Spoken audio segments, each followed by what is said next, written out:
Graças a Deus. Que Deus abençoe a todos em nome do Senhor Jesus Cristo. Passei por aqui para abençoar a tua vida o dia de hoje, quarta-feira. E eu quero partilhar com todos vocês aqui um texto muito abençoado e eu tenho a certeza que vai abençoar muito a vida da senhora, a vida do senhor, a vida de você que está aí do outro lado, tá bom? Eu tenho a minha Bíblia aberta aqui no livro de Filipenses. Filipenses, capítulo de número 1, versículo 21.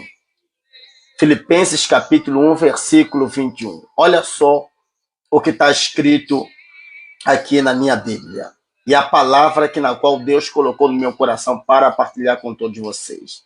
Diz assim: porque para mim, viver em Cristo e o morrer é ganho. Mas se eu viver na carne e me dê fruto da minha obra, não sei então o que devo escolher. 23. Mas de ambos os lados estou em aperto. De ambos os lados, quer dizer, na carne e no espírito. Ele está dizendo, estou em aperto. E ele disse assim, o 23. Mas de ambos os lados estou em aperto, tendo desejo de partir e estar com Cristo, porque isto é ainda muito melhor. Ou seja, é a pessoa que está bem com Deus, a pessoa está bem com Deus, vivendo num mundo corrupto, um mundo que contaminoso, um mundo que jaz do maligno, e a pessoa que está no espírito, ela não consegue estar bem no mundo onde as águas estão podres. Um mundo onde te obriga você a dançar a música do mundo. E ele está dizendo, eu prefiro partir para Cristo do que ficar neste mundo. Está dizendo aqui, no versículo 23, mas de ambos os lados estou em aperto, tendo desejo de partir e estar com Cristo, porque isto é ainda muito melhor. O 24, mas julgo mais necessário, por amor de vós, ficar na carne. Olha só. E tendo esta confiança, sei que ficarei e permanecerei com todos vós para proveito vosso e gozo da fé. 26. Para que a vossa glória cresça por mim em Cristo Jesus, pela minha nova ida a vós. Palavra do Senhor. Amém? Então, o que o Espírito Santo quer nos dizer com esse texto? Você quer ser bem-sucedido? Não as pessoas que pensam que para ser bem-sucedido tem que ter dinheiro. Não, para você ser bem-sucedido, você não precisa ter dinheiro.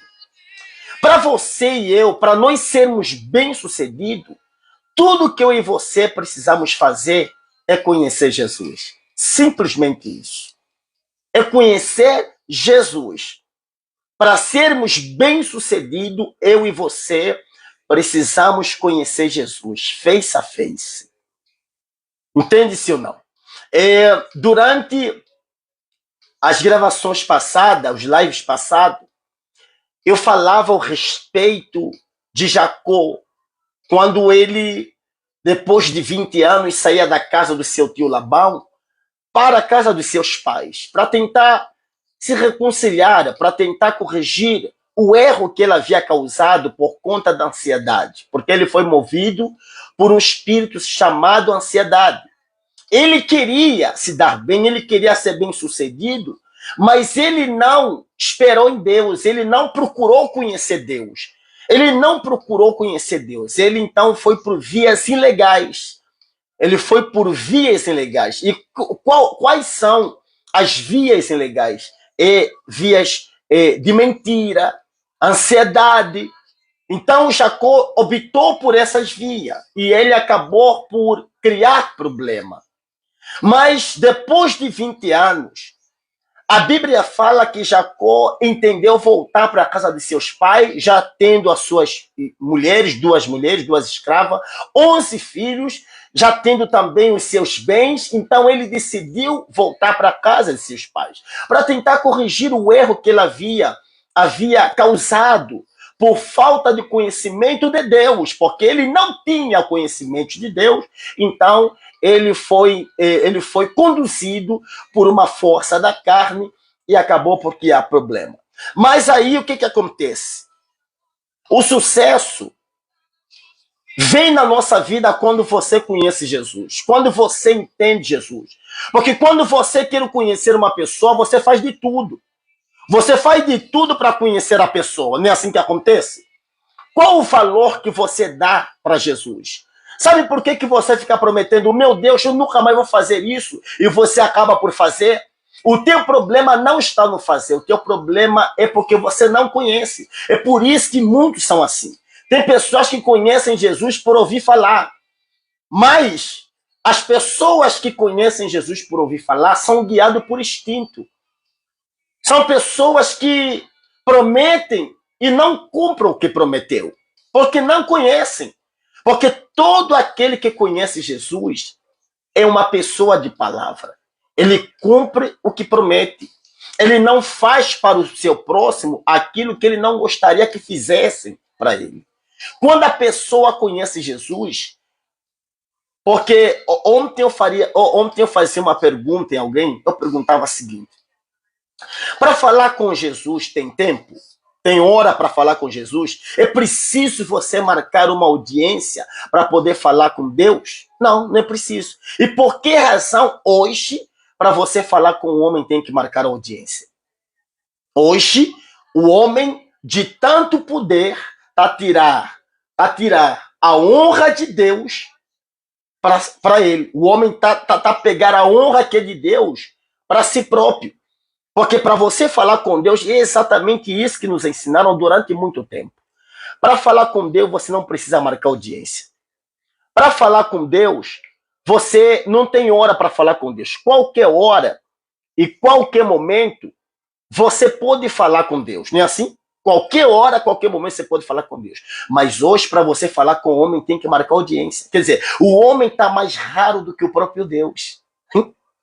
O homem está mais raro, está mais difícil você falar com o homem, se interagir com o homem, do que com Deus. Aí eu te pergunto, quem é o mais importante? Homem ou Deus? É Deus, obviamente que é Deus. Mas por que é muito fácil falar com Deus e difícil falar com o homem? Então, aí você começa a se ligar. Aí você começa a ligar os pontos. Entende-se ou não?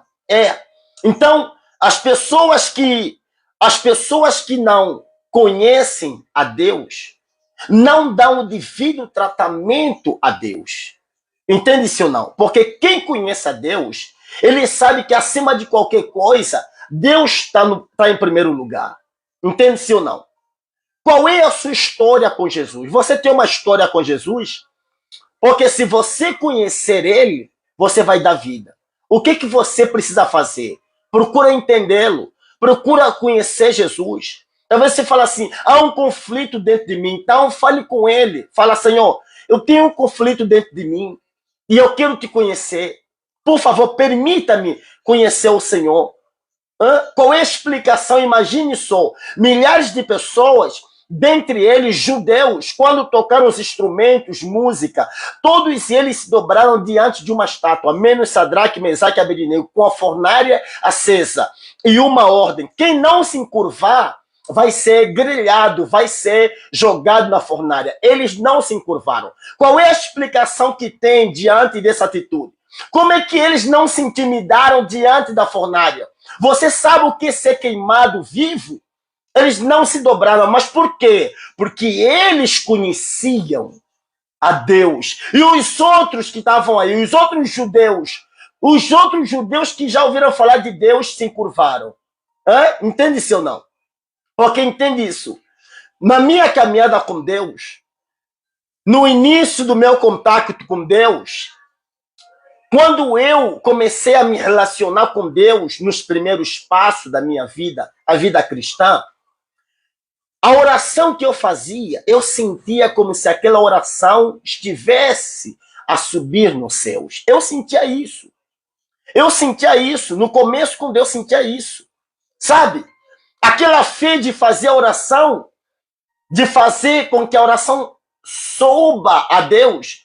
Depois que eu tive um encontro com Deus, depois que eu o conheci, hoje a minha oração não sobe. Hoje eu falo com aquele que está dentro de mim. Entende isso ou não? Foi exatamente o que o Senhor Jesus falou para os discípulos quando ele tinha que partir. Ele disse assim: eu irei, mas não vos deixarei órfão. O Pai enviará, eu rogarei o Pai para vos enviar o Espírito Consolador, o Espírito Santo, para fazer morada dentro de nós. Ou seja, o Senhor Jesus, quando estava aqui na terra, ele não fazia morada dentro, ele habitava perto do homem. Mas quando ele foi, ele voltou em espírito, não mais para ficar perto, mas para fazer morada dentro. Então, quando na minha caminhada, no meu comércio com Deus, eu orava naquela fé e a minha fé fazia com que a oração subisse a Deus. E a minha oração subia. Só que hoje, a minha oração não precisa subir a Deus. Hoje eu falo com aquele que está dentro de mim. Hoje ele está dentro de mim. Essa certeza que eu tenho que ele está dentro de mim.